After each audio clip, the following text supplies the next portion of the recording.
I'd like to welcome everybody here, and I'd like to thank Walter Mann and Totoka TV. We're doing an experiment, and this will be aired on our community cable. The mission of the North Branford Land Trust is to protect open space. We are not funded by the town. We're a 501c3 nonprofit, and we depend on memberships and fundraising. So if you are not a member, please consider being a member, and we could also use volunteers to help us with our trails. There's a number of objects over here, t-shirts, field guides if you're interested in purchasing afterwards. Wanted to let you know about some events coming up. We have the Great Give on May 1st and 2nd, which is an online giving event sponsored by the New Haven Foundation. So if you want to help us achieve our goal, it's May 1st and 2nd, www.thegreatgive.org. The Great Give is one word. We have a couple of trail hikes for Trails Day on Saturday, June 1st from 9:30 to 11:30 at the Harrison Farm Preserve. And on Sunday, June 2nd, RWA is doing one from 10 to 4 at the Totoket Ridge Loop. That is a tougher hike. The town of North Branford is branding itself as the Sunflower Community. There are free packets here of sunflowers, short and long ones, in a little box if you want to take them. And I also want to remind you that our annual meeting is on June 6th. So, as a land trust, we're committed to preserving open space and wildlife habitats. North Branford is one of 9 towns in the state with known northern long-eared bat Hibernacula, which is living space, nesting place. These bats are endangered, so the question is, how can we protect them? We are only one of 9 communities. I am pleased to introduce Maureen Heitman. Over the past 25 years, Maureen has been a licensed wildlife biologist. She's certified by DEEP as a master wildlife conservationist. She's helped injured bats, and she has conducted voluntary field research with Bat Conservation International. Perhaps she can shed some light on what's going on with the Wino Syndrome, as well as our bat population. Join me in welcoming Maureen.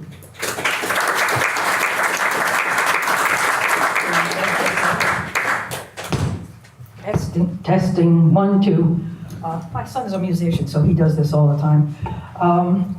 Thank you for coming. These are 5 of the beautiful faces of the 8 species of bats that occur in Connecticut. Unfortunately, along with the long-eared bat, all of them are imperiled, endangered in one way or another. I'm trying not to get in the way here. Can everyone hear me? Yeah. I would rather not have to use the microphone if you can hear me. I can hear way back here. Way back there? Yep. Okay, thank you. Is that okay with the TV guy? I don't know. Is that okay with you? Yeah, that's fine. Okay. I met my first bat when I was 5 years old, when one flew into our apartment in Brooklyn, New York. It was a very hot day. My mom had the windows open. There was no air conditioning. This was in the early 1950s. A church was being torn down in the neighborhood, and the proverbial steeple was toppled, and the bats had lost their homes. They were flying all over the city. Well, our neighborhood anyway. One flew into the apartment. My mom went nuts. She believed all the crazy tales, myths about bats. She slapped the newspaper on her head, probably the New York Times, nice and thick, grabbed a broom and started flailing away at this little winged creature. But first she said, "Use kids, get under the table." So my brothers and myself all got under the table, The tablecloth was on the table and draping us, and I pulled it up to see what the heck was going on. Now, of course, my mom slammed the window shut because she was afraid more bats would fly in. So there was no way for this poor thing to get out. So she's flailing away at the bat, and, pictures are falling off the wall, and cups are falling out of the cupboard. But the bat was managing to evade the broom. Its mouth was moving, couldn't hear a sound.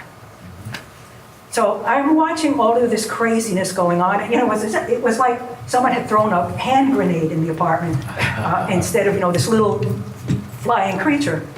So I'm watching this and thinking, something remarkable is going on with this little animal.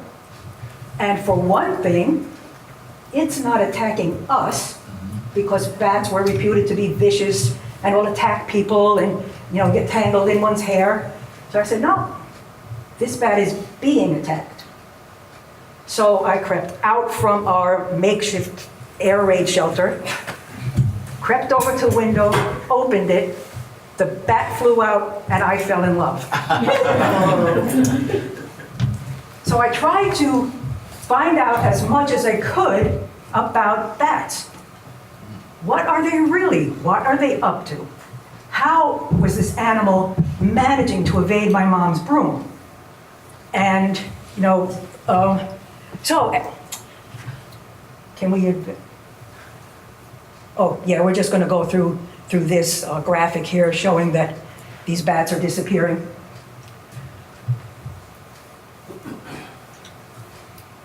Okay, so here's what I found out initially. In the children's library, there was nothing about bats, and kids were not allowed in the adult section. Although later I found out that a lot of the books in the adult section had completely erroneous information as well. But here's what I found out from the tabloids. National Enquirer in the Weekly World News.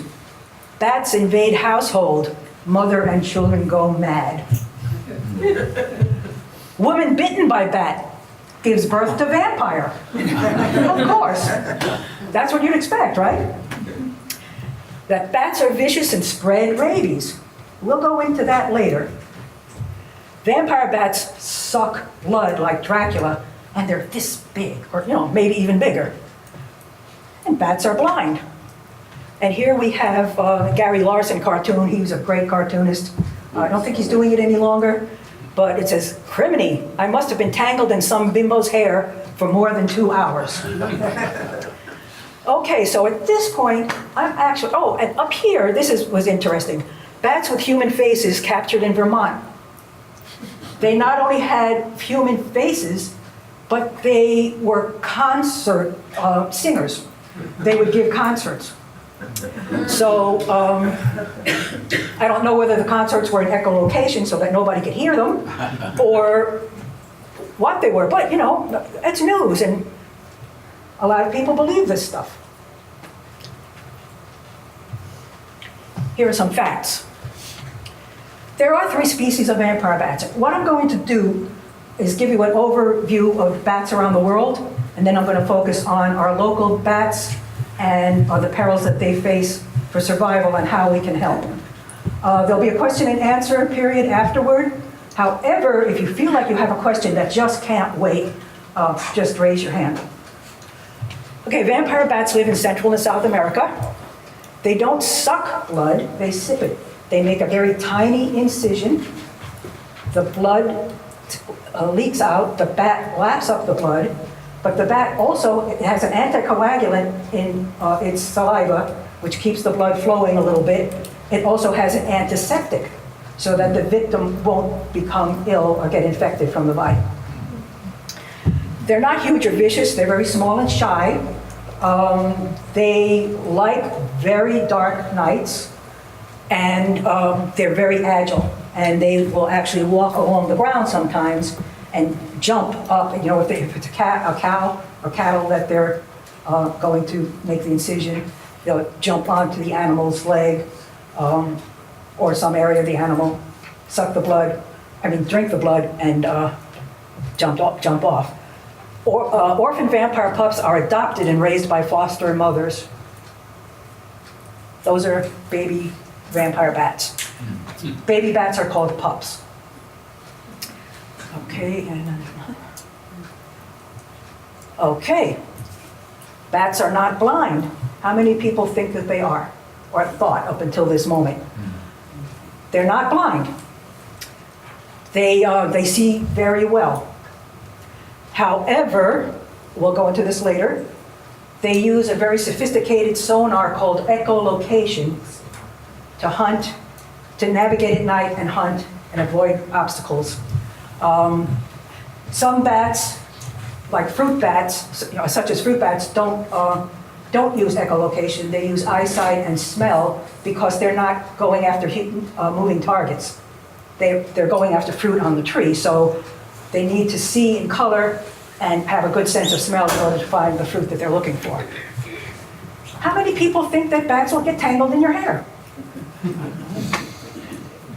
Nope.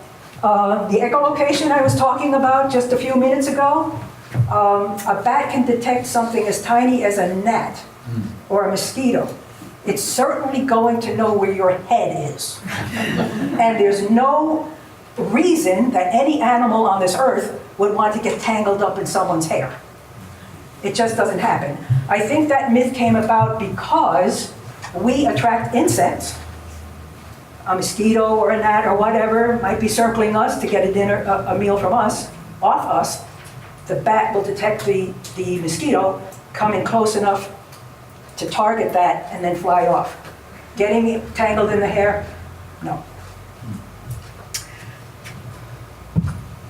Fewer than 0.5% of bats contract rabies.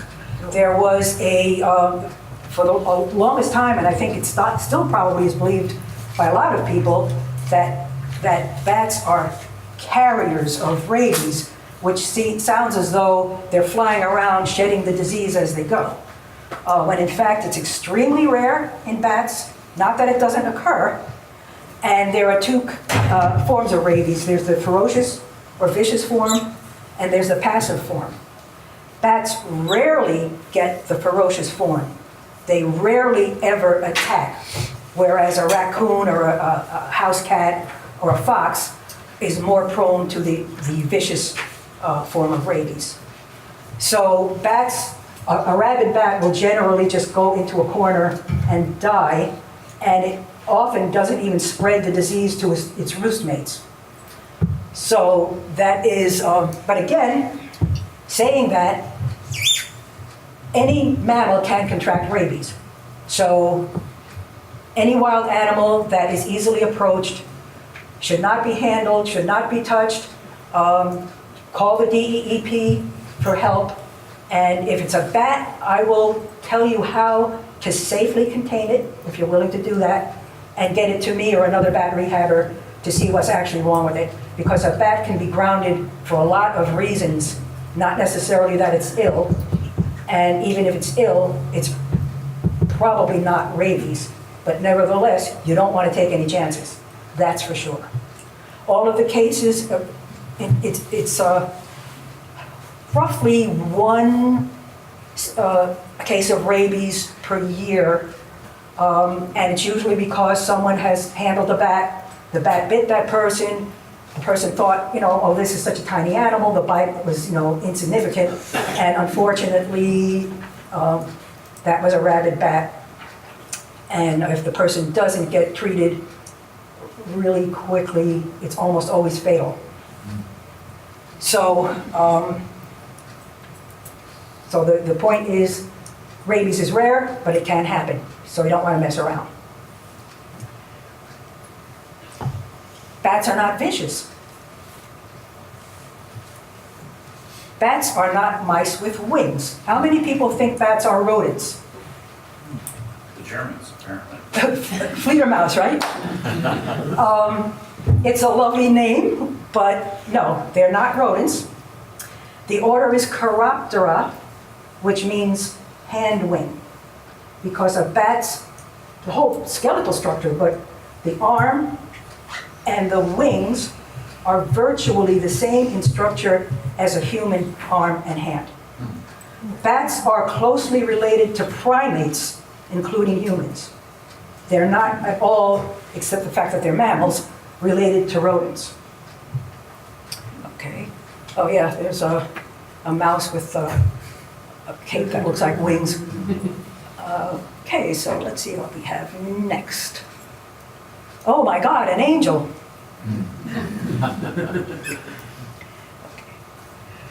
More facts. There are 1,100 kinds of bats worldwide, and every now and then another species is amazingly found, or subspecies. They range in size from bumblebee, literally, to eagle. The smallest bat is a bumblebee bat, aptly named. It's the size of a bumblebee. It occurs in South America. It's an insect-eating bat. The eagle-sized bat is the one down there. That's an Australian flying fox, and it has a wingspan of 6 feet.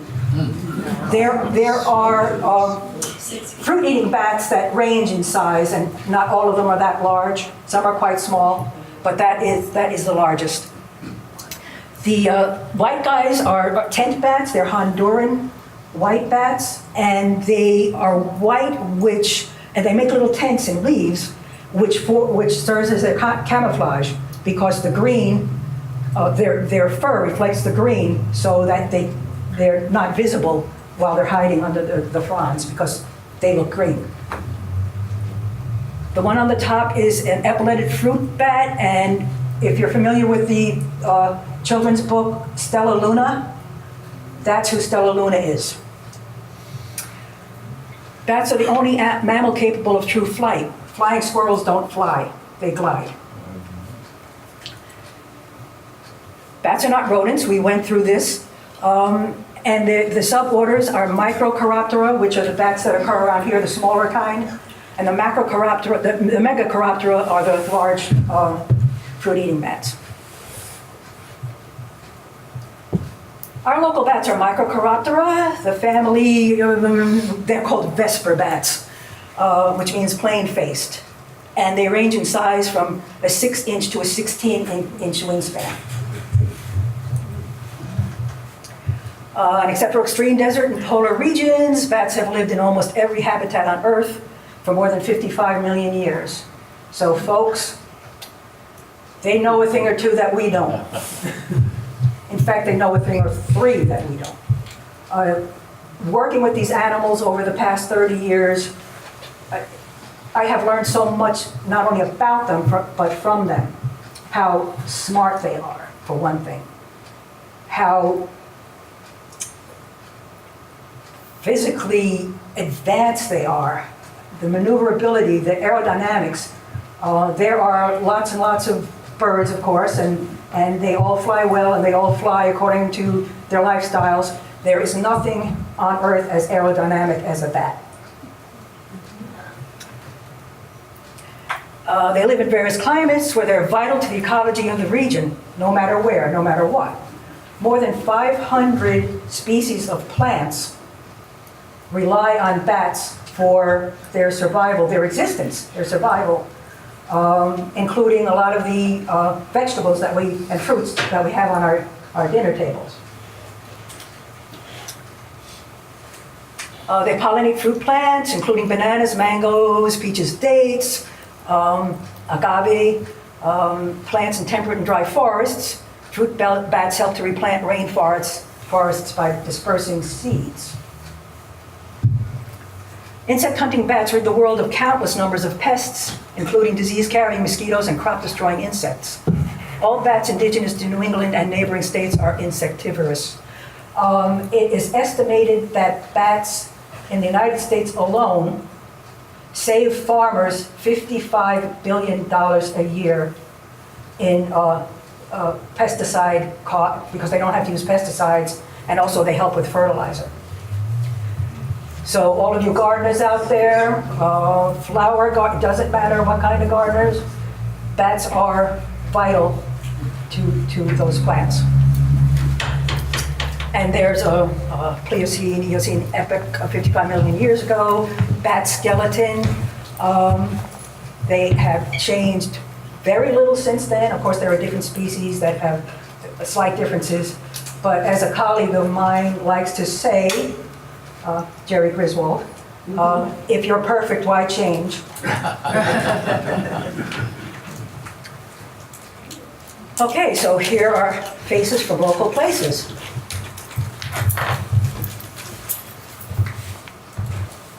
Little brown bat. They were once one of the most abundant bats in the area. Now they are extremely rare due to the fungal disease known as Wino Syndrome.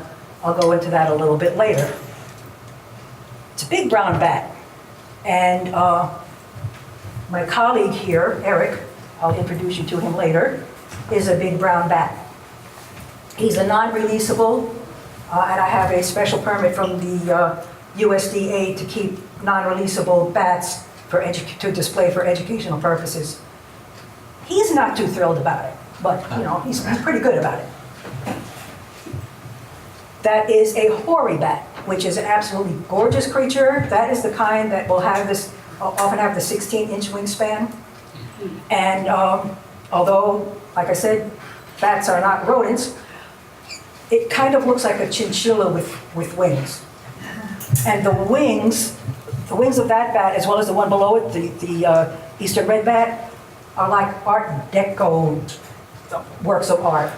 The wings are trimmed in black. With the hoary bat, the wing is a silvery color. With the red bat, the wing is an auburn or a red trimmed in black. Absolutely beautiful. That's a silver-haired bat. I've got one of those guys in my bat room where I do rehab, waiting to be released as soon as the weather settles down a bit. He's a really clever little thing. He pulled a trick on me a couple of weeks ago. As I was feeding him, and most bats, even though they've never had to eat from a dish before because they hunt insects on the wing, they need to be taught how to do that while they're in rehab. But some of them catch on right away, but some of them need to be hand-fed for a while. And I was hand-feeding this little guy, and he was, taking the mealworms from me and I would unzip his cage, feed him the mealworm, zip the cage back up. And I noticed that, he's looking at this whole zipper action. So I'm thinking, that's interesting. He's really paying attention to what's going on. Well, the next night I got home from work, went in to have a cup of tea and sit down, and there he is doing laps around my living room. The little guy, what I did is I wasn't careful enough about zipping his cage, and I must have left a tiny little gap in the zipper. He figured out how to open the zipper and get out of the cage. So I'm thinking, oh great, the rest of my night is going to be spent trying, because he's flying around, and the next minute, where is he? Fortunately, I have a device, a couple of them, I brought one with me, that picks up the echolocation calls so that I could tell, when I went from room to room, closing the rooms off, so I could tell where he was if he was flying. But anyway, long story short, it wasn't too hard to find him and get him back in his cage. He looked very bewildered. How did that happen? But he still ate pretty well that night. That's a tricolored bat, used to be called an Eastern Pipistrelle, very small, about a 6-inch wingspan, very rare these days. And that is the Eastern red bat. Beautiful animals. They are fairly early flyers, so sometimes people will see them doing their bit in the woods, doing slaloms back and forth through trees, and they're bright red, and you might think at first that it's a cardinal.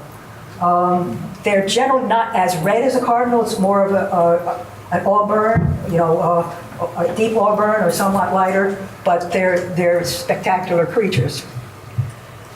That's an Indiana bat, which was on the endangered species list even before Wino Syndrome hit. And a lot of the field research I did for BCI was finding areas where these bats might be living or using hibernacula so that we could preserve that land and keep roads from going through and being developed. And that's a small-footed bat, and they are so rare that they were not really known for sure to exist in Connecticut. However, 2 years ago, I found one. The first one in hand in 80 years.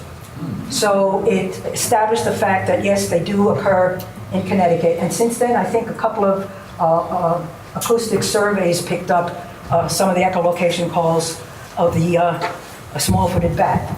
He was so tiny when I found him, we called him LB for a little bit. He weighed 1.5 grams. Wow. His whole body reclining, we would recline on my thumb. Feeding him was kind of interesting, and bats, like all mammals, drink milk. And we come up with all kinds of formulas that we try to find the best to feed the infant bats. But he thrived, and along with the DEEP, who were a huge help, he was released near where he was found. And these are bats from neighboring states, northern yellow bat, Seminole bat, northern myotis, and an evening bat.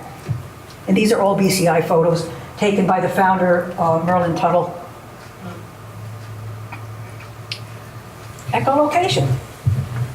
Does anyone have any questions so far?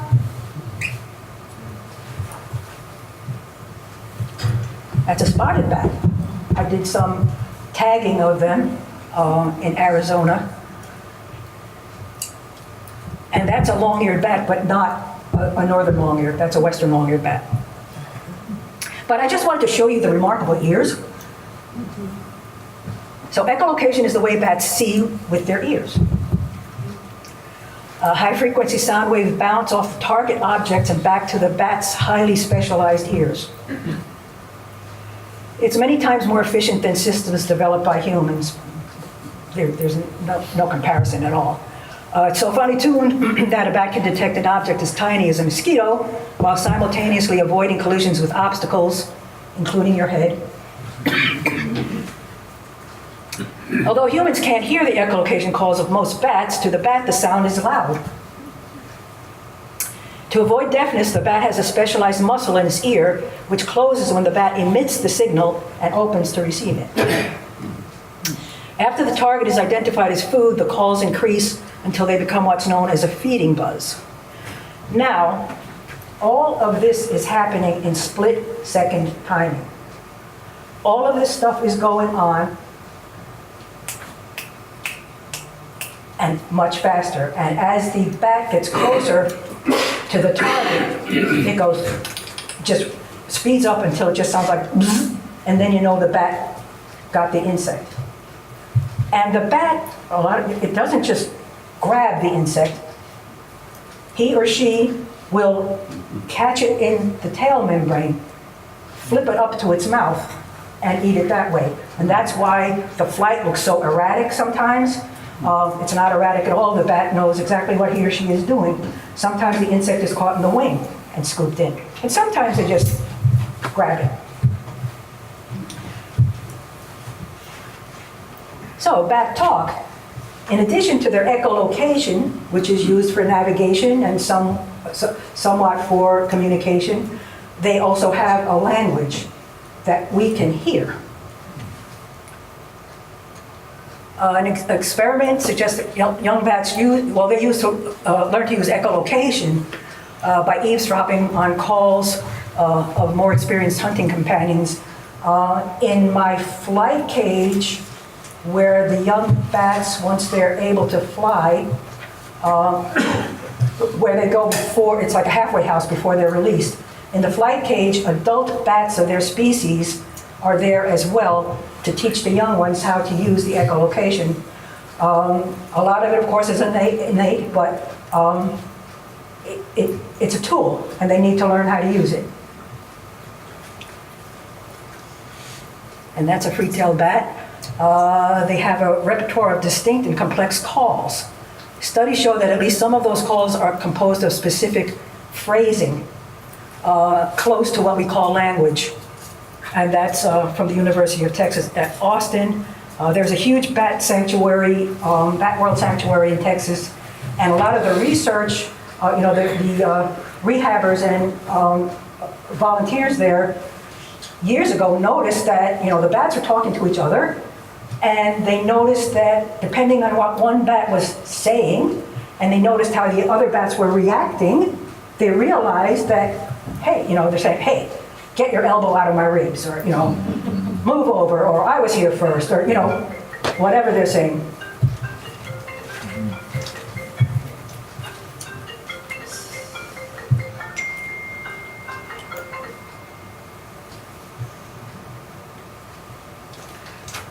Okay, and is there another? Yeah. Bats in Australia have different regional dialects. And let me know, when I turn it this way if you can't hear me. They identify more than 4,000 distinctive bat calls in New South Wales. So in Australia, they have that many dialects among the different bats.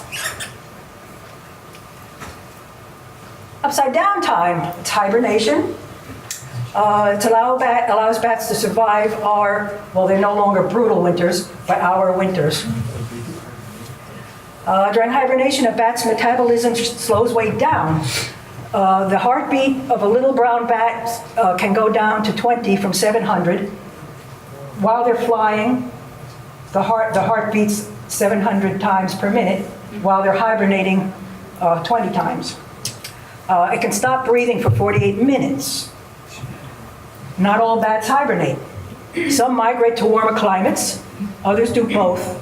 Travel to a warmer climate, then hibernate for part of the winter there.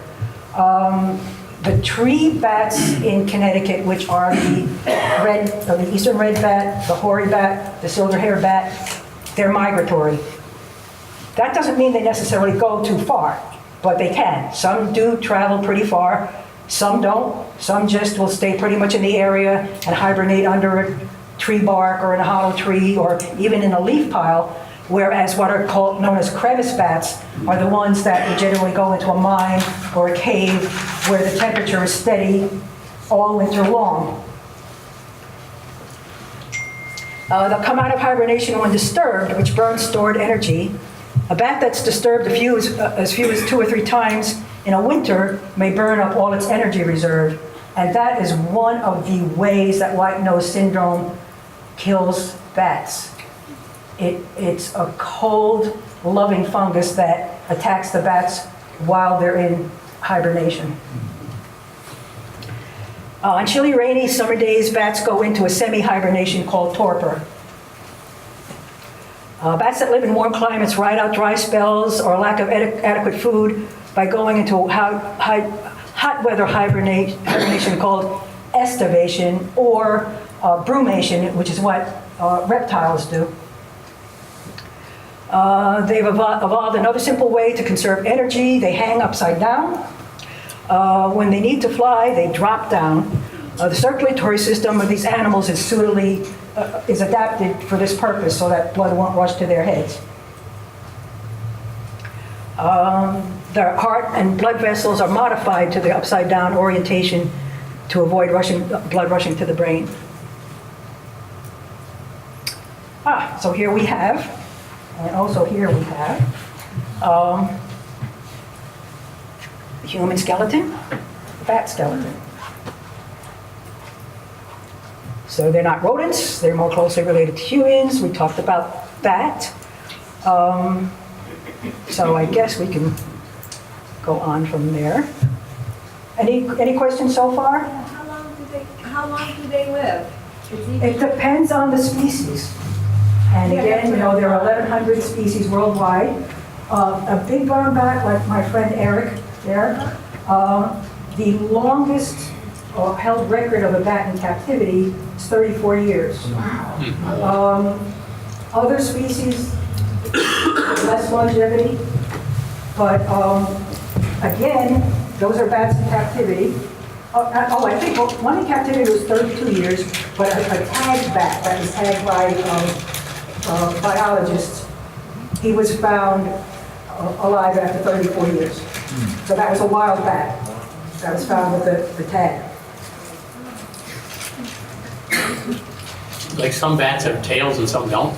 They all have, some bats don't have long tails, but they have tails, we have tails. But free-tailed bats, I think I'm echoing somehow. Free-tailed bats, the tails aren't encased in the membrane.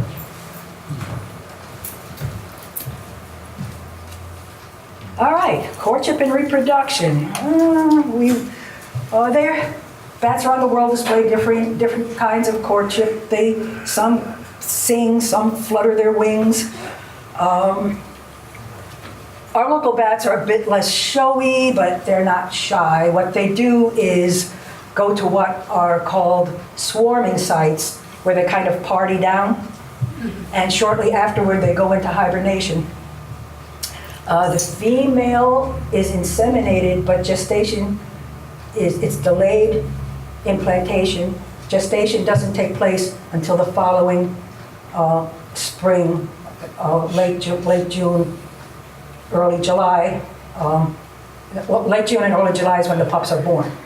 So gestation takes place in the spring.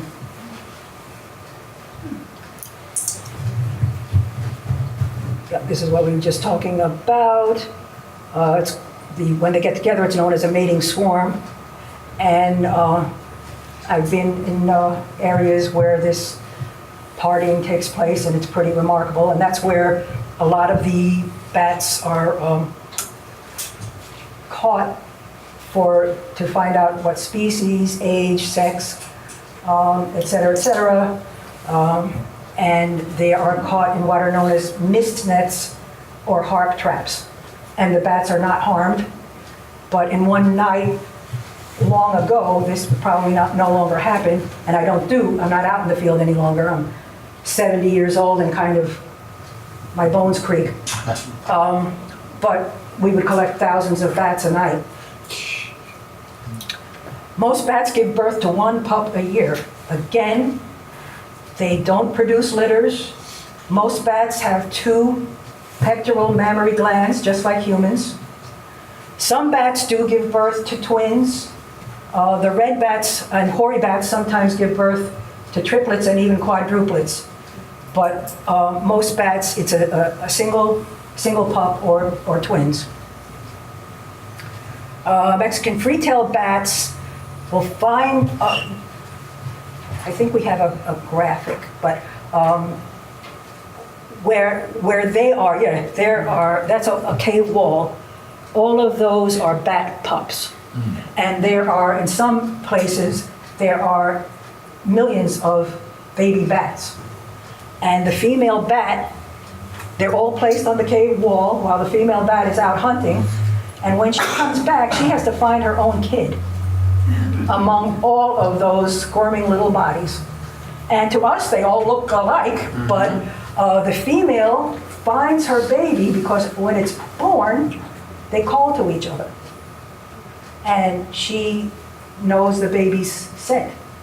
The female finds her kid in that whole crowd from the distinctive call and the scent of her baby. And they're very good at it. They almost always find who is who. Oh, yeah, here, see, that's a female among a whole bunch of hairless bat pups. That's a female free-tailed bat.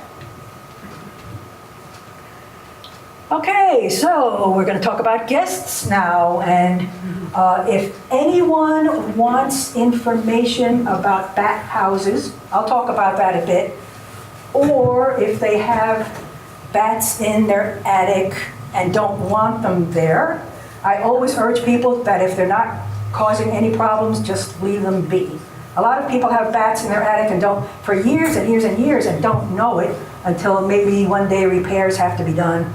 And the repair person or contractor says, oh, by the way, you've got a bunch of bats up there. And then people want to find out how to have them move along. Fortunately, after a lot of hard work, it is illegal to kill bats. You cannot go up into your attic and exterminate them. When people did that, it was not only a horrible thing to do to the bats, But it was also dangerous for the people because often the pesticides used would filter down into the living space, which was not a good thing. Breathing in pesticides that were strong enough to kill these beneficial animals. Some kinds of bats establish maternity roosts in man-made structures, including attics and barns. They're quiet and polite. They may go unnoticed for years. Because they're not rodents, they don't have rodent teeth. They don't chew through woodwork or wiring. If eviction is necessary, certain guidelines and precautions must be followed. They can never be excluded when flightless young are present. It must be done before March, when the animals return to the nursery roost, or after August, September, when the colony has migrated to its winter hibernacula. Now, that used to, I have to modify that a little bit because with the change in climate, bats' habits are changing as well. Sometimes they don't leave the attic in August. Sometimes they spend the winter there. Or some of them will move on and some will stay. Or the females will move on with their pups, their juveniles at that point, and the males might stay behind. Or the males might, when the females are gone, come in and use the attic. So now, the people who do these safe evictions, they are licensed to do so. They're called nuisance wildlife control officers, and some of them specialize in bat eviction. And I have a list of the people that I trust, although more and more people are doing it the right way. At one time, it could be a little bit sketchy. So I just would refer people to the folks who I knew would do it correctly. And then I would urge people to put up bat houses, because when the bats come back and try to find the home that they had been living in for who knows how long, you're going to need a place to live. Yes? When I see, one of these pest control trucks on the highway, they often list mice, rats, and they list bats. Can we trust them that they follow these procedures? Not necessarily. Like I said, many of them, most of them maybe these days are adhering to that, because I often, just to find out for myself, I go on the website and see what information they post about bats. Now, unfortunately, a lot of them, not all, start with the fear factor. And they'll say all kinds of things that are not true in order to get the people to want to evict the bats. A lot of them, no. A lot of them will start, amazingly, with facts, that they're beneficial, they should not be harmed. If you need to get rid of them, we can help you to do it safely. But again, I have a list of people that I know are trusted. You have to make sure all of the bats are out of the building before sealing the entrance, because obviously, if they're not all out and you seal the entrance, you're going to seal them in. Okay. Yep, and there we have some bats looking out from the bottom of a bat house. And there we have two bats running. Hal and I used to get devoured by mosquitoes, but since we started wearing bat houses, we haven't had a single bat bite. Good old Gary Larson. Yeah, he's great. Okie doke. Installing a backyard bat house is a great way to demonstrate your commitment to nature. Your bat tenants will pay you back with some wonderful benefits. Insect control. You'll enjoy learning about bats as you watch them come and go from the home you provided. Community bat houses are designed to house entire bat colonies, numbering in the thousands. More information is available on BCI's website, batcon, it should say, .org. Whether you build or buy a bat house, make sure the dimensions meet the proper criteria. Bats are pretty picky. Okay, I think, and there we have me. But up there, it's a lot of bats looking down from a bat house. And that is me in Pennsylvania, way out gone from everywhere in the universe. But there was a congregational church, and the church always had bats in the attic, and they put up bat houses, and then they were building a new church, and they donated the old one to the Pennsylvania Game Commission just for bats. Eventually, and at the time I was climbing in to take a look at what was going on, or to check on the bats there in summer, there were 10,000 little brown bats in that church. There are no bats in that church now. These are bat to human transition. When diseases skip from one species to another, it's called zoonosis. The only thing that bats around here that people have to think about is, aside from the rabies, which we talked about, you just have to be really, really careful. Histoplasmosis is a respiratory ailment from bird or bat droppings. It occurs very rarely here in dry attics. It can happen more often to people who explore caves where there's a lot of moisture and piles of guano. But if you do have a colony of bats in your attic and you want to clean up occasionally after them once they've moved on, just put on a mask, get a vacuum cleaner, and there's very little to worry about. Again, it's a mild respiratory disease, usually mild. People don't usually get very sick from it. But again, it's something you don't want to have if you can avoid it, and you can very easily avoid it. All right, so rabies is a preventable disease. Again, we went through all of this. You can't get rabies from the blood, feces, or urine. It's spread through the saliva of the infected animal, through a bite or a deep scratch, or if someone gets the saliva of an infected bat on his or her hands and rubs the eyes or puts your hand up to the nose, it can be transmitted that way. It's much more rare that way, but it can be done. Some of the cases of rabies over the past 50 years were from organ donor, and the person died, and the cause of death was not pinpointed as rabies because it's rare, and the organ went into a person needing that body part, and that person became rabies infected that way. But that's really weird, but it has happened. And again, in the past, in over 50 years, there have been maybe 40 cases, so it's less than one case per year. And if you compare that with car accidents or eating tuna salad at a church picnic and it's just, you're much more likely to die from that tuna sandwich than from rabies from bats. That is a rabid bat. He's out in the daytime, but that is not necessarily a sign that there's something wrong with the bat. And that's true of other animals. A lot of the time I get people say to me, oh, I saw a raccoon today. It must have rabies. No, probably not. It might just be out looking for a meal, or especially this time of year when animals give birth to their young and they're out looking for ways to feed the family. There are a lot of reasons why an animal that is generally thought of as nocturnal or coming out in twilight hours might be out during the daylight. This one, you can see the saliva stream.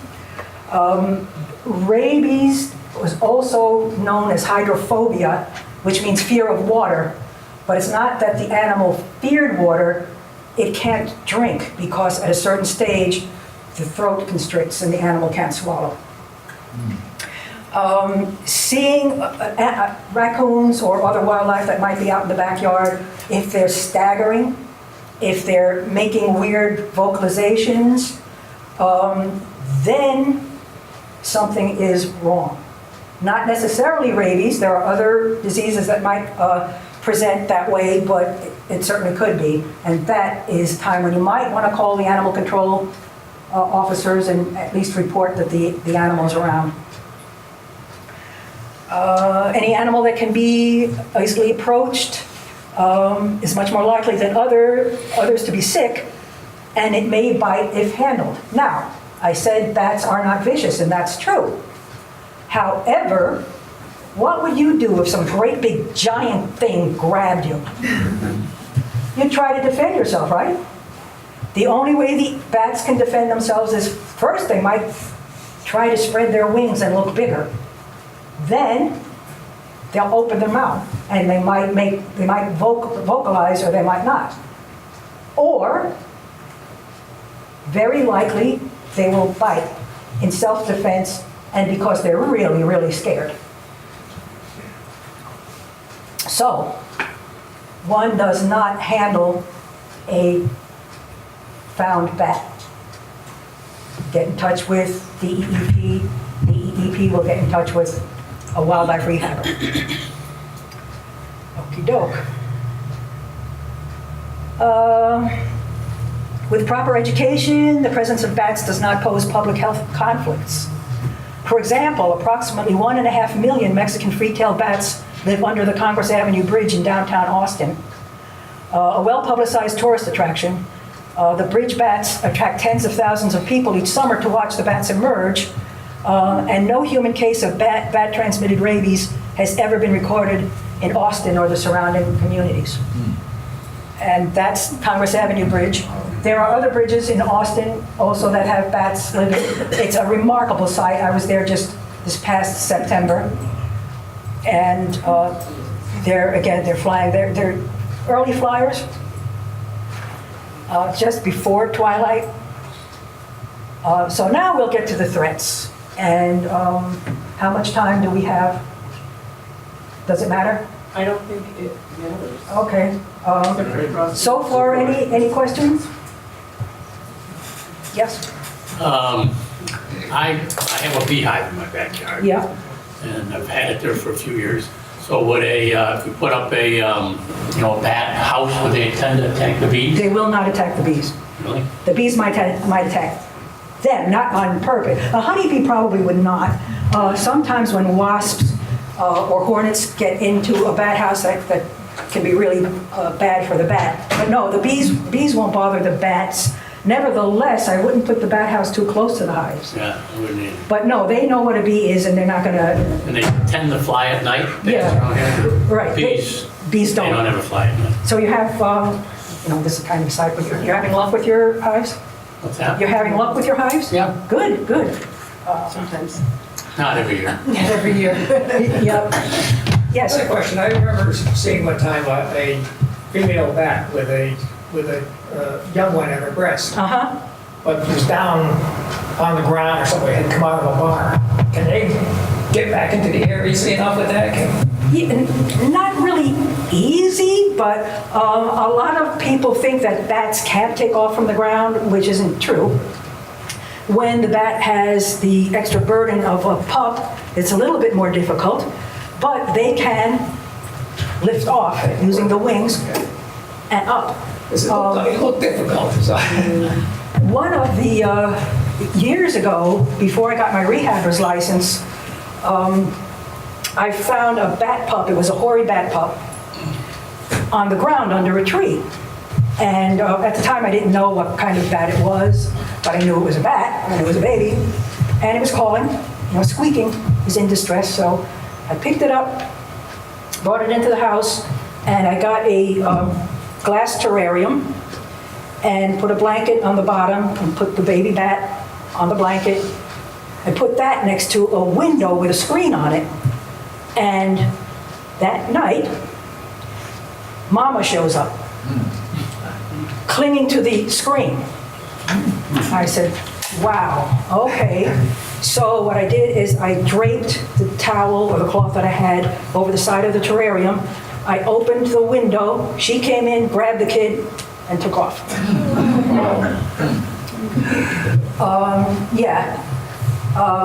And another, well, this is kind of a sad story, but my uncle was a firefighter in Brooklyn. And one night, a building was what is called fully involved. And people were standing around, and the firemen were there doing what they could, and my uncle was standing by the fire truck and listening to some of the conversations, and this whole swarm of bats flew into the building. So one of the people said, "My God, those bats are stupid. What are they doing?" They were trying to save their kids.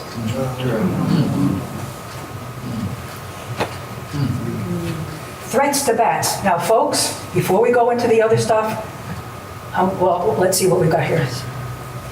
Snakes, hawks, and owls, cats.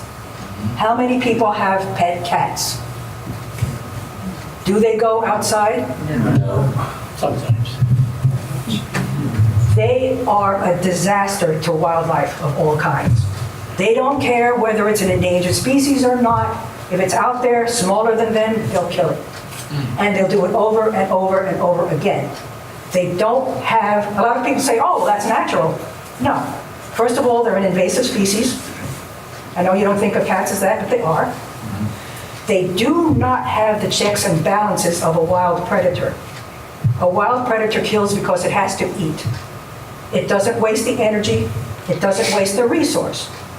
Very rarely will they just, sometimes if a raccoon or a fisher gets into a chicken coop, it might kill more than one animal, but that's rare. When they're out hunting, they kill in order to eat. Cats kill because they can. I witnessed 80% of a cave in Tennessee with endangered gray bats. They were endangered already. We went to check on how they were doing, found all these dead bodies at the entrance of the low exit to the hibernaculum, or the cave that they weren't hibernating at the time, but where they were living. Set up a camera. A single cat killed 80% of those endangered species bats, just because it could. The bat bodies were there, the wings were pulled off. So I have to think about cats. Yes, they're beautiful animals. Yes, they can be great companions, but they are a disaster to birds, small animals, including reptiles, amphibians, you name it. It is on their target. It's a target for them. Okay, human impact, vandalism, windmill farms, unfortunately, eviction from roosting sites, and Wino Syndrome. Now, there's a natural predator of bats, a great horned owl, snakes, on the entrance to caves that we've explored, and during field work, there are often snakes at the. We're kind of running out of time because it's raining. Okay. If we could get to the Connecticut. Oh, sure. I just want to cover Wino Syndrome a little bit. Perfect. Wino Syndrome is a fungal disease that attacks bats while they're hibernating. It's a cold-loving fungus. It was carried over, well, first, no one knew what the heck was going on. Then it was identified, and then it was found that it was carried to the United States from Europe on the clothes or boots of someone exploring a cave there. No one in Europe gave it a thought because although it was known to exist, there was no mortality related to it.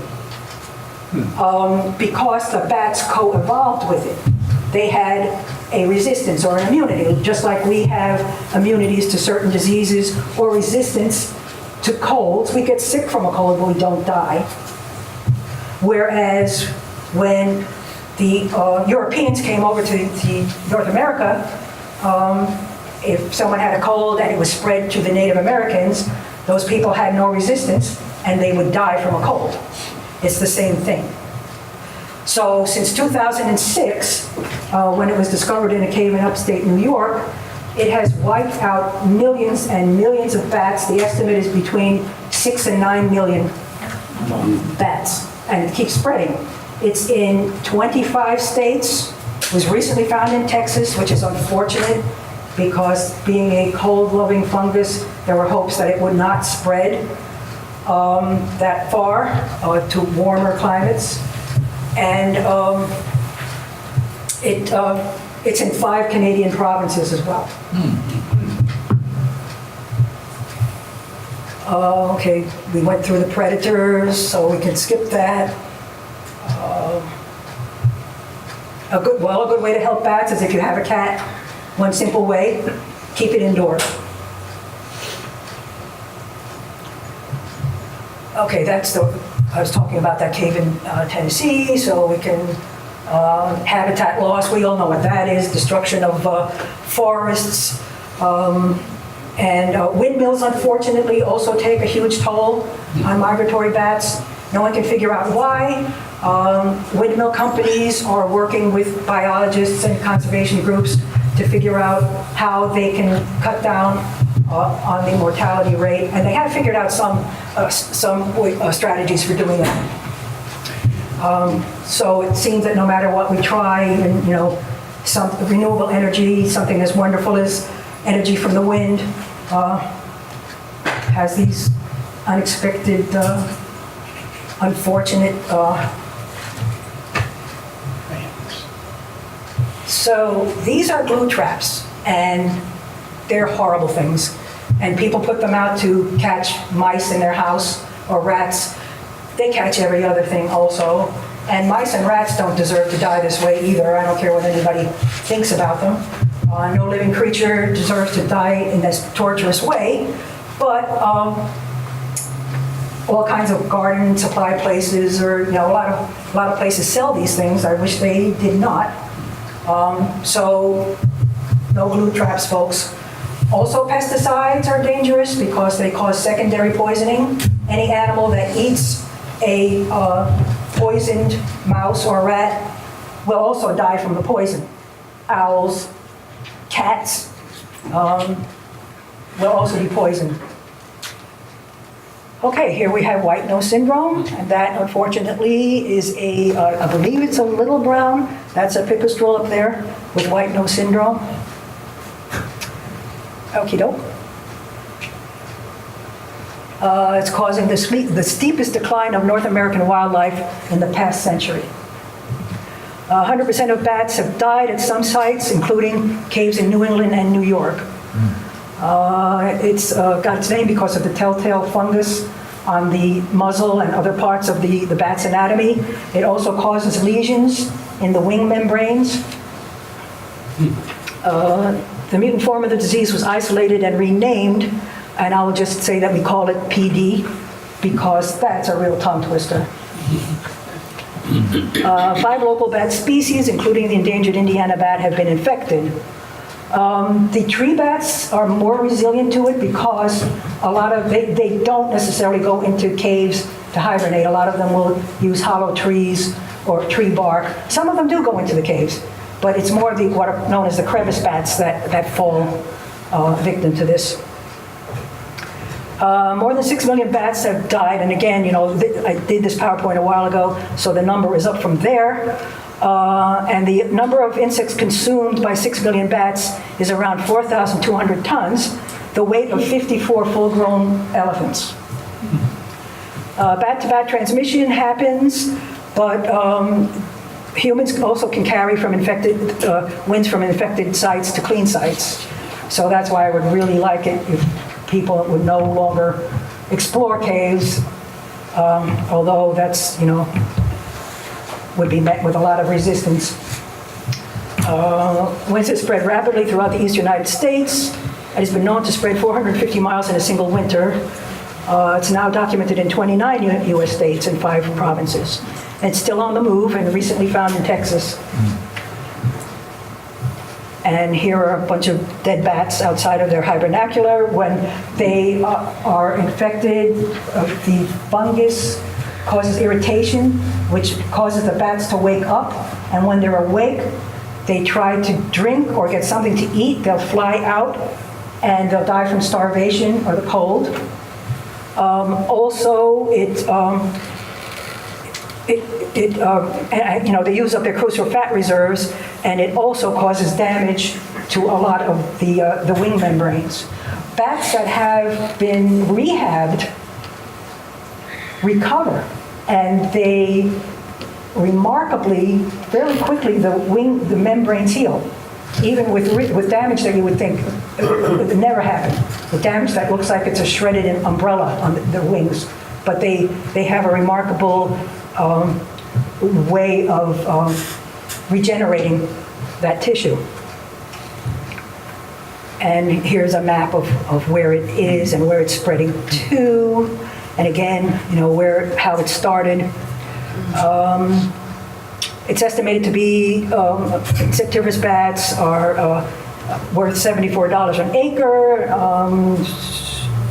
So between $22 million a year and $53 billion a year that bats aid with agriculture. It's 8:15, so we probably should take some questions. Yes, okay. The police officer is out there till 8, but he's recommending that people cross at the crosswalk if you're across the street. It is raining out, and it's dusky, so I think we should turn to some questions. Yep, questions. Yes. Where's the best place to set up a bat house? Okay, what people do, unfortunately, they put them in trees, usually. And that's not a good place because the bats looking to occupy a bat house are usually females looking for a place to give birth to their young, and they're looking for a place that's warm. So babies are born without fur. So a bat house should be facing south-ish. It should get 6 to 8 hours of sun a day. Ideally, one facing south and another facing north is great because if the one house gets too hot, and they can tolerate pretty high temperatures, the female will move the kids to the cooler side. So it should be about 14 feet high. So to discourage predators, although a lot of predators can still climb a pole, unless it's a metal pole, and to give the bats room to leave the bat house and die down.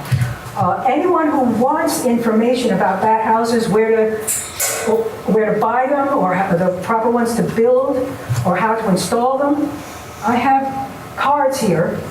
You'll take a card and contact me. I'll send you the information you want. So that cuts down on me hauling stuff around and paper wasting paper rather. Yes.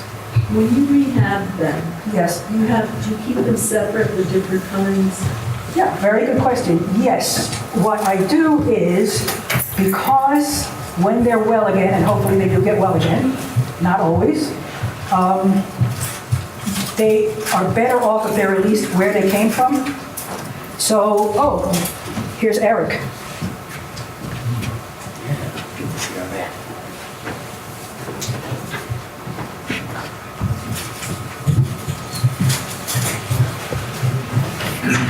Eric is a big brown bat, Eptesicus fuscus, wingspan of about 13 inches. He doesn't look that big right now. You can come up and see him.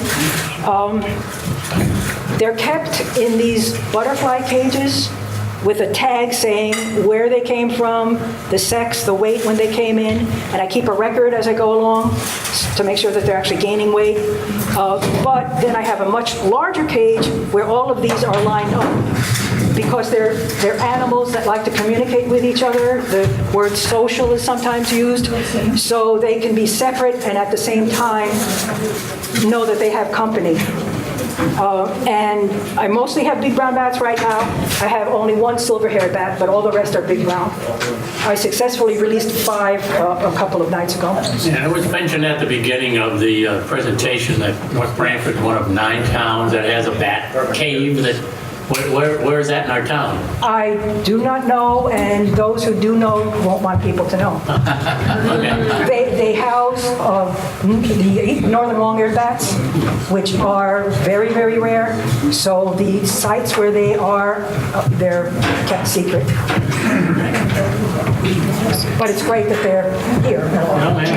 Do you know if that hibernaculum is safe of white nose or whether I do not know, but probably if the bats are alive in there, then it's, so far? yeah. Yeah.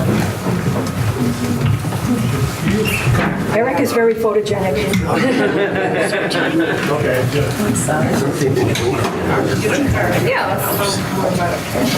Big wings to lift something off the ground. Yes, $8. The 3 tons of Absolutely. A little brown bat can eat 2,000 mosquitoes in a night. They were the mosquito specialists. Unfortunately, they're almost wiped out. Colonies have recently been found in various areas of Connecticut, so they still exist, which is great. But yeah, this guy. Breathing quickly. I think that's just a natural breathing. Mealworm, because he's not flying around, but by breaking mealworms, These are $8. very nutritious, it's very good food, and people eat 10 to 15 mealworms in a night.